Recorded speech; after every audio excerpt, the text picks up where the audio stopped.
आप सभी का मुनाफे की मंडी में, जहां हम आपको कम्युनिटी मार्केट की तमाम बड़ी खबरें आपको बताते हैं। चलिए शुरुआत कर लेते हैं सोने और चांदी के साथ, जहां पर आज रिकवरी की कोशिश हो रही है।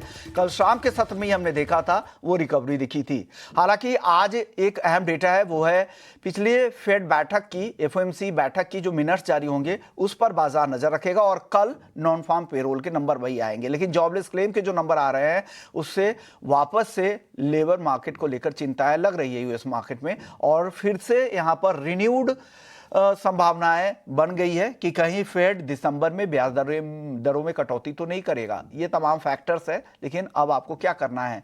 क्या आज जो रिकवरी लौटी है, क्या ये संकेत है सस्टेनेबल रिकवरी के, या वापस से भाव नीचे आएगा? और भाव अगर नीचे आएगा तो कितना नीचे आ जा सकता है? आपको ट्रेड करते हैं तो क्या करना चाहिए, इन्वेस्टमेंट करते हैं तो क्या करना चाहिए, यही आज हम जानने की कोशिश करेंगे। हमारे साथ 3 मेहमान हैं जो आज आपकी मदद करेंगे। नितिन केडिया हैं, केडिया फिनकॉर्प से। हमारे साथ नवनीत दमानी है मोतीलाल ओसवाल से, और साथ ही दिनेश सोमानी है प्रो इंटेली ट्रेड सर्विसेज से। आप तीनों मेहमानों का बहुत बहुत शुक्रिया। शुरुआत दिनेश जी आपसे करते हैं। सबसे पहले सोने में सर बताइए, सोने पर आपकी राय क्या है? यहाँ से किस तरह की चाल दिख रही है?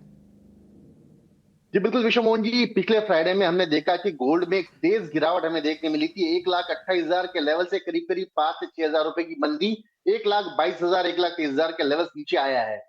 कल और आज के सत्र में हमने पुल बैक रैलीज देखने मिली है, जहां प्राइसेस दोबारा 1,23,400 के आसपास आ चुकी है।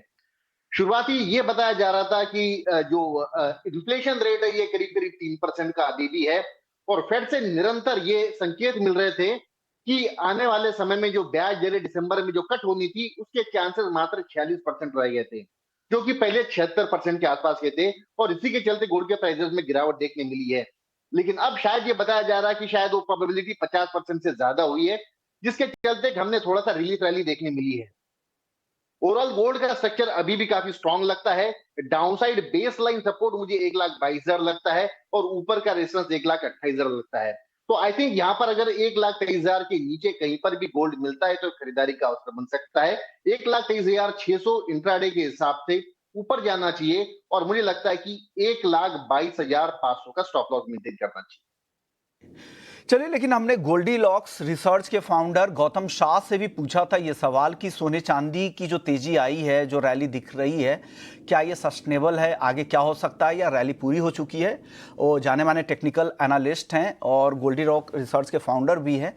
उन्होंने क्या कहा सोने चांदी और क्रूड को लेकर, आइए सुन लेते हैं। देखिए, पिछले 1.5 सालों में हम गोल्ड और सिल्वर में काफी बुलिश थे। इनफैक्ट हमारी हर इंटरेक्शन में मैंने इसके बारे में कहा था, and we played the entire cycle. 1 महीने पहले हम इसमें प्रॉफिट बुकिंग रेकमेंड करना चालू कर दिए थे, और मुझे लगता है कि एक बार के लिए गोल्ड और सिल्वर में रैली कंप्लीट है। तो इस लेवल्स पे मेरा मानना है कि खरीदारी नहीं करनी चाहिए, इनफैक्ट प्रॉफिट बुकिंग करनी चाहिए। और अगर आप गोल्ड और सिल्वर में प्रॉफिट बुकिंग कर रहे हैं तो आप इंडियन इक्विटीज में वापस आइए, क्योंकि नई नई अपॉर्चुनिटीज आ रही है। So gold, silver, bitcoin, crude, ये जो सारे 4 फैक्टर्स है, मेरे हिसाब से ये डाउन ट्रेंड में अब रहेंगे और इसमें ज्यादा कोई तेजी देखने को नहीं मिलेगी।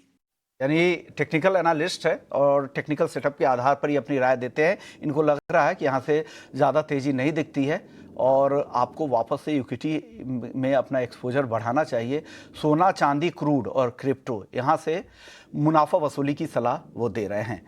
चलिए, हमारे साथ और भी एक्सपर्ट्स हैं, उनसे भी समझते हैं कि गोल्ड को लेकर उनकी क्या राय है। नितिन जी, आप बताइए, आप क्या सोचते हैं गोल्ड के बारे में?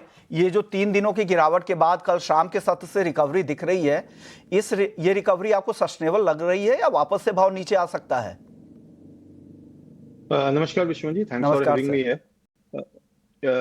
विश्वमन जी, कल जो ये रैली आई है और उसके बाद हमने अक्रॉस एसेट क्लासेस एक एनालिसिस किया कि वी हैव सीन कि बिटकॉइन जो है वो 94-95,000 के लेवल के ऊपर जो है वो सस्टेन नहीं कर रहा है।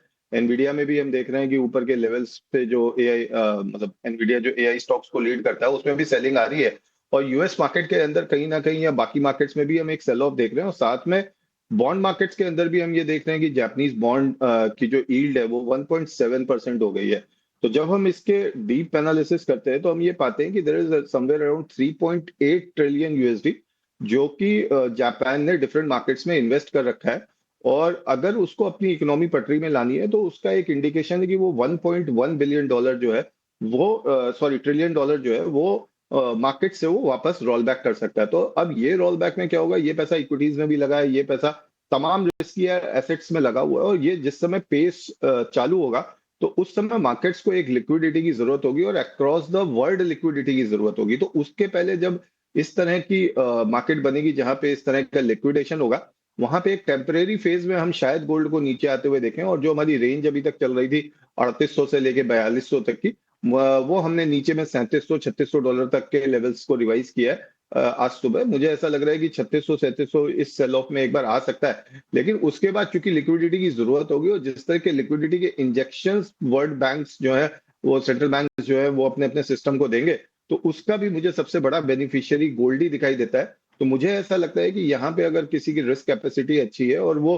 लैडर स्ट्रैटेजी के तहत गोल्ड को बाय कर सकता है, तो फिर वो मतलब यहाँ से गोल्ड को बाय करके चल सकता है। ऊपर में हम इसको वापस नेक्स्ट 2 to 3 मंथ्स में 4500 का लेवल देखते हैं, पर शॉर्ट टर्म के अंदर वोलेटिलिटी जो है वो बहुत ज्यादा रहने वाली है। और इसके साथ ही साथ अगर हम प्रोजेक्शंस देखें गोल्ड को रिवैल्यू करने के यूएस के चांसेस को, तो वो भी बहुत हाई बन रहे हैं विश्वमन जी। इसलिए हम शॉर्ट करने से डर रहे हैं, भले ही हमारा थोड़ा सा शॉर्ट टर्म नजरिया जो है वो सेल ऑफ का आ सकता है ड्यू टू जापानीज मार्केट्स, लेकिन उसके बाद भी चूंकि रीवैल्यूएशन का रिस्क जो है वो बहुत हाई है, तो अभी हम फिलहाल शॉर्ट नहीं कर रहे हैं, लेकिन जैसे जैसे नीचे के लेवल्स मिलेंगे वहां पे हम बाय करके चलेंगे अगले 2 से 3 महीने के लिए। विश्वमन जी, $3600-3700 की बात कर रहे हैं, तो ये कब तक दिख सकता है? और घरेलू बाजार में भी सर कन्वर्ट करके बताइए वो लेवल्स कौन से होंगे एमसीएक्स पर? विश्वनाथ जी, मैं 3600-3700 की बात नहीं कर रहा हूँ, मैं एक प्रोबेबिलिटी की बात कर रहा हूँ कि ये एक प्रोबेबिलिटी है कि जो नीचे के लेवल 3800 थे वो हमें 3600-3700 तक देखने को मिल सकते हैं। तो $100 के आसपास आप ये मान के चलिए 2700 का लेवल होता है, तो 1,23,000 के आसपास जो अभी चल रहा है एमसीएक्स, ये हो सकता है नीचे में 1,15 1,16 के आसपास का बहुत स्ट्रॉन्ग सपोर्ट जो बन चुका है, वहां तक एमसीएक्स एक बार हमें देखने को मिल सकता है। तो हो सकता है, प्रोबेबिलिटी है कि 115-116 तक आ सकता है। तो जो भी लॉन्ग करके चल रहे हैं वो अपनी पोजीशंस का जो रिस्क मैनेजमेंट है वो 1,15,000 या 1,13,000 तक करके चले, और या फिर जो बाय का वेट कर रहे हैं, देखिए लो कोई भी पकड़ नहीं पाया है, तो नीचे के लेवल्स पे हर 1,000 रुपए नीचे अपने 100 ग्राम या 50 ग्राम 10% जो है वो बाय करके चल सकते हैं। Next 2 to 3 months we are sure कि गोल्ड $4,500 जो है वो टच करने वाला है। विश्वमोहन जी, 2 से 3 यहाँ पे महीने के बाद आपको लग रहा है कि $4,500 तो दिखेंगे, लेकिन इस बीच में जो करेक्शन दिखेगा तो आपको एकदम से बॉटम मिल जाए वहीं पे आप एंट्री करें, ये बहुत मुश्किल होता है किसी भी सिक्योरिटीज में। तो बेहतर होगा कि स्टैगर्ड मैनर में धीरे धीरे खरीदारी करें, हर करेक्शन में बाइंग के मौके ढूंढे। आपको आपके लिए बेहतर यही स्ट्रैटेजी होगी। हो सकता है कि 1,15,000 1,16,000 तक भी नीचे सपोर्ट ले, वहां तक के भी लेवल दिखे, लेकिन कब दिखेंगे उससे पहले रिकवरी आ जाए तो बेहतर होगा धीरे धीरे खरीदारी करें। लेकिन बॉन्ड मार्केट को लेकर काफी ज्यादा चिंताएं हैं। जापान से लेकर यूएस तक ट्रेड डेफिसिट, दो बड़ी इकोनॉमी में जिस तरह से बढ़े हैं उससे काफी ज्यादा चिंता है, पूरे ही ग्लोबल मार्केट को है। नवनीत जी, आप लोगों की नई रिपोर्ट क्या है गोल्ड को लेकर, बताइए सर। गोल्ड पर क्या सलाह दे रहे हैं अपने क्लाइंट्स को आप? विश्वनाथ जी, हमें लगता है कि अगले 1-2 हफ्ते थोड़े से क्रिटिकल रहेंगे गोल्ड और सिल्वर दोनों ही कमोडिटीज के लिए, और यहाँ पर प्रॉफिट टेकिंग का जो माहौल है वो थोड़ा सा और गहराएगा। छोटे मोटे रिबाउंड आते रहेंगे जो हम कल शाम से आज सुबह के सत्र में देख रहे हैं, बट उसमें भी हमें लगता है कि अच्छा अपॉर्चुनिटी रहेगा फिर से प्राइसेस को 3800 के नीचे ले जाने के लिए। तो सेल ऑन रैली का स्टांस है बोथ गोल्ड में भी और सिल्वर में भी फिलहाल के लिए $48 और इन बेस्ट केस $45.5 तक भी आ सकता है। ध्यान ये है कि लिक्विडिटी टाइटनिंग की प्रक्रिया ऑलरेडी शुरू हो गई है। बॉन्ड अनवाइंडिंग हम ऑलरेडी डिस्कस कर रहे हैं सुबह से कि जिस तरह से जापान कर रहा है, रेट कट की प्रक्रिया जो है जो यूएस में हुई वो एक बार के लिए खत्म होती हुई नजर आ रही है, और December rate cut is now probably off the table. जब तक ये नंबर 80 के ऊपर नहीं जाता तब तक मान के चलिए कि रेट कट की पॉसिबिलिटी बहुत डिम है। अगले 2-4 दिनों में यूएस के आंकड़े आने लगेंगे जिसकी वजह से थोड़ा बहुत वोलेटिलिटी या मोमेंटम और बढ़ जाएगा। बट मुझे लगता है कि जब तक reasonable amount of liquidity Japan नहीं पुश करेगा सिस्टम में, चाइना नहीं करेगा, एंड यूएस की probability of rate cut off the table हो जाएगी, तब तक ये फुल ब्लोन रिवर्सल हमें प्राइसेस में देखना मुश्किल है। तो यहाँ पर थोड़ा सा सेलिंग प्रेशर रह सकता है और नरमी देखने मिल सकती है, और बेहतर अपॉर्चुनिटी कम से कम 5 से 8% की गिरावट के बाद आपको मिलेगी गोल्ड एंड सिल्वर दोनों ही कमोडिटीज में। तो जो करंट लेवल से 5 से 8% गिरने के बाद आपके लिए बाइंग के बेहतर अब मौके होंगे, ये कहना नवनीत जी का है। वेट करें, या फिर जैसा नितिन जी कह रहे थे कि धीरे धीरे खरीदारी कर ले, आपको बॉटम पता ही ना चले वापस से कब रिकवरी आ जाए, तो बेहतर है कि एसआईपी के जरिए करें, ज़्यादा बेहतर है। आप तीनों मेहमान बने रहें, एक अहम खबर है वो ले लेते हैं, फिर वापस से आपके पास आएंगे। हमारे साथ प्रफुल्ल विठलानी जी हैं, all India sugar trade association एस्ट्रा के चेयरमैन हैं। बहुत बहुत शुक्रिया प्रफुल्ल जी, काफ़ी लंबे समय के बाद आपसे बातचीत हो रही है। सर, खबर ये आ रही है कि शुगर के मिनिमम सेलिंग प्राइस और इथेनॉल प्राइसेस, इन दोनों को रिवाइज किया जा सकता है। हालांकि हम लगातार इस पर चर्चा कर भी रहे थे, कितनी बार आपसे ये हमने पूछा था, लेकिन सर ये देरी क्यों हो रही है? आपके सोर्सेस क्या बता रहे हैं? सरकार इतना वक्त क्यों ले ली? क्योंकि फरवरी 2019 में आखिरी बार वो तय हुआ था एमएसपी शुगर की 31 रुपए। अब तक करीब करीब 6-7 साल हो गए हैं, कोई बदलाव नहीं हुआ है। साथ ही आप लोग लगातार डिमांड करें इथेनॉल प्राइसेस रिवीजन को लेकर, क्या कुछ जल्द फैसला होने की उम्मीद है? आपके सोर्सेस क्या कह रहे हैं? दो बातें हैं। आपने जो प्रश्न पूछा कि ये इस पे सीरियसनेस क्यों नहीं आ रही थी, एक आहिस्ता ने और ऑनरेबल शरद पवार जी ने, हम लोग ने एक पॉलिसी की री इंट्रोडक्शन ऑफ रिलीज मैकेनिज्म की थी। तो गवर्नमेंट श्योर थी कि हम लोग प्राइस ये रिलीज मैकेनिज्म से कंट्रोल कर पाएंगे, पर और कुछ एक्सपोर्ट से कर पाएंगे। ये आज की हालत ऐसी है कि शुगर की सरप्लस वर्ल्ड में भी है, इंडिया में भी है।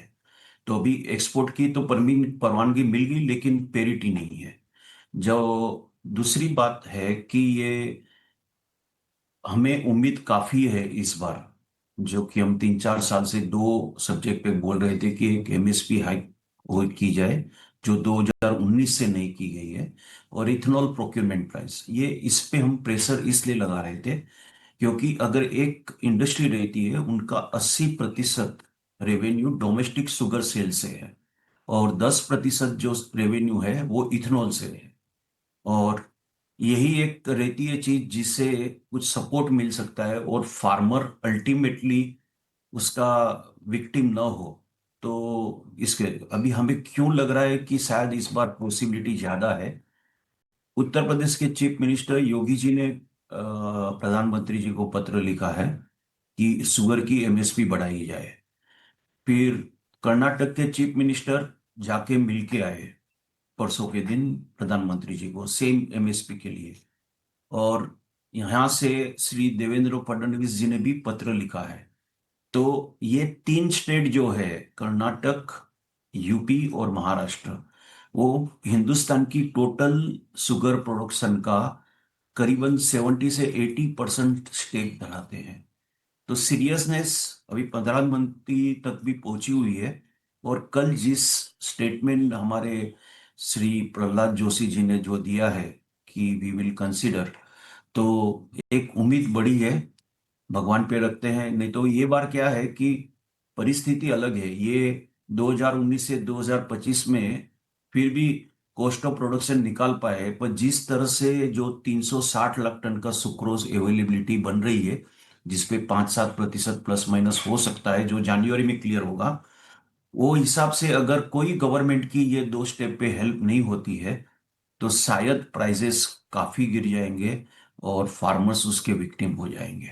सर, एक और सवाल सर, ये तो हम लगातार पूछ ही रहे थे कि एथेनॉल प्राइस और एमएसपी को लेकर, लेकिन एक सवाल ये है कि हम पिछले बार जो सरकार ने कोटा दिया था, उस कोटे को हम पूरा एक्सपोर्ट कोटे को इस्तेमाल भी नहीं कर पाए। इस बार भी 15 लाख टन सीजन की शुरुआत में ही, उम्मीद भी नहीं थी और उससे पहले ही सरकार ने फैसला कर लिया, 15 लाख टन कोटा दे दिया शुगर एक्सपोर्ट का।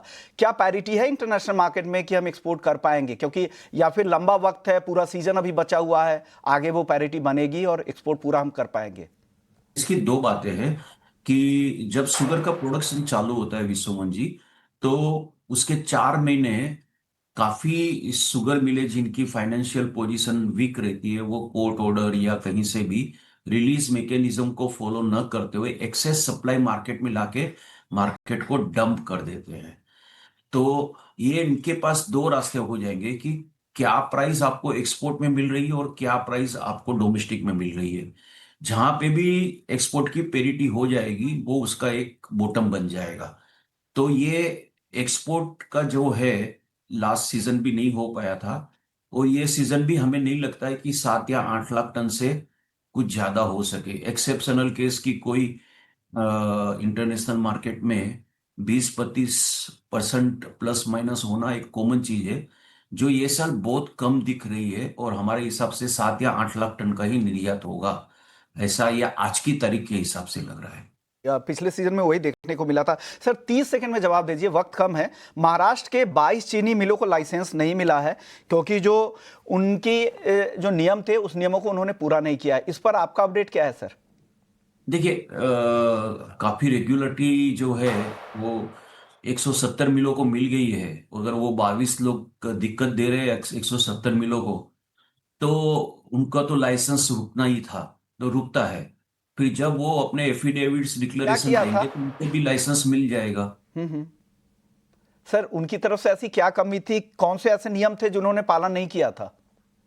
सर फार्मर्स के पेमेंट ज्यादातर था कि जो फार्मर्स को टाइमली पेमेंट नहीं हुए थे, वो that was the main reason.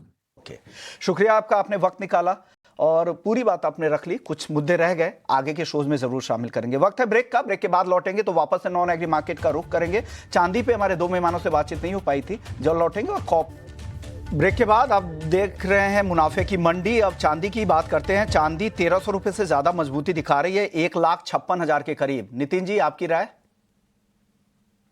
Vishwanath ji, आपने चीनी से मुंह मीठा कर दिया तो अब कुछ अच्छी खबर भी दे देते हैं चांदी में। देखिए, चांदी जो है यूएस ने जो है ऑलरेडी उसको क्रिटिकल मिनरल में डाल दिया है, चाइना ने रिस्ट्रिक्टेड कर दिया है, तो फंडामेंटली चांदी की डिमांड रहने वाली है। बस होता क्या है कि बारिश में जो बिना छाते के निकलता है वो भी बिकता है, और जो छाता लेके निकलता है स्लाइड सा, वो भी बिकता है। तो जो ये बॉन्ड मार्केट का अगर डिस्टर्बेंस आता है, अगर आता है तो उस केस में क्या होगा कि थोड़ा बहुत इम्पैक्ट हम चांदी में आते हुए देख सकते हैं। बट सिल्वर जो है वो मुझे लगता है 2026 की एक कमोडिटी होने वाली है, और 2026 के जो इसके रिटर्न्स होंगे वो मुझे लगता है पिछले 10 सालों के सबसे ऐतिहासिक रिटर्न सिल्वर देने जा रहा है। तो इस हफ्ते के लिए भी मेरा मानना है कि सिल्वर जो है वो करंट लेवल्स पे हम बाय करके चल सकते हैं, और ऊपर में हमको ये 52, 50, 53 तक के लेवल्स दिखा सकता है। और बाकी जो 31 दिसंबर का हमारा टारगेट है 2 लाख का, वो अभी भी ओपन है।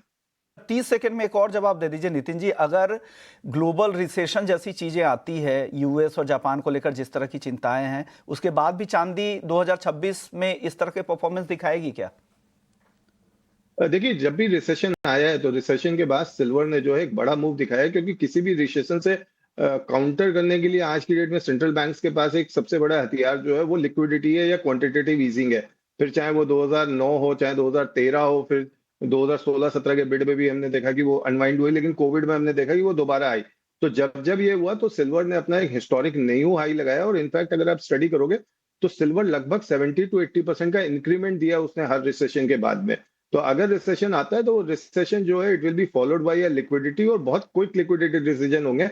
और जैसा कि अभी नवनीत जी ने कहा था कि इंटरेस्ट रेट को लेके थोड़ा सा मुश्किल है, जब तक 80% के ऊपर नहीं होता तब तक इंटरेस्ट रेट कट नहीं आ सकता। बिल्कुल वो एकदम जो अभी के हालात बन रहे हैं उसमें बिल्कुल सिचुएशन वैसी है कि इंटरेस्ट रेट कट अब दिसंबर में थोड़ा सा मुश्किल लग रहा है। लेकिन मुझे ऐसा लगता है कि फेड की तरफ से लिक्विडिटी का जो एक इंजेक्शन है, बड़ा इंजेक्शन या बॉन्ड बाइंग जो है, वो जनवरी या फरवरी में हमें देखने को मिल सकती है, जिसका सबसे बड़ा बेनिफिट अगर किसी को मिलेगा तो सिल्वर को मिलेगा। ओके, चांदी पर अगर आज किसी को ट्रेड करना है दिनेश जी, 1,56,000 के बेहद करीब है, क्या यहां से वे खरीदना चाहिए या रुके?